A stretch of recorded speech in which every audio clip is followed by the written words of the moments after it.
Tanzania inabidi tuchukue hatua za haraka sana, kwa sababu hali iliyopo hii sio nzuri. Imagine maduka yamefungwa kama hivi.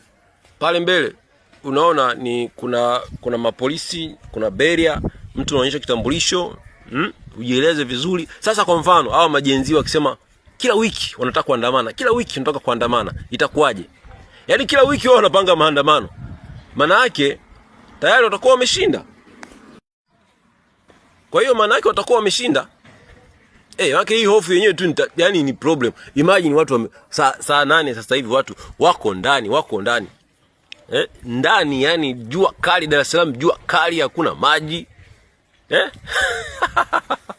Kwa hiyo serikali yetu tunaiomba ichukue hatua za haraka sana za kuangalia hao vijana, kukaa nao, hao wapinzani wafanye mikutano na nini. Hii mambo ya kubanabana watu hii ndio mwisho wake sasa hivi. Hii unabana watu mwisho wa siku sasa wanataka kupasuka. Ndio hii. Kwa hiyo mimi naomba serikali yetu makini kabisa, ambayo inaleta ulinzi kama huu.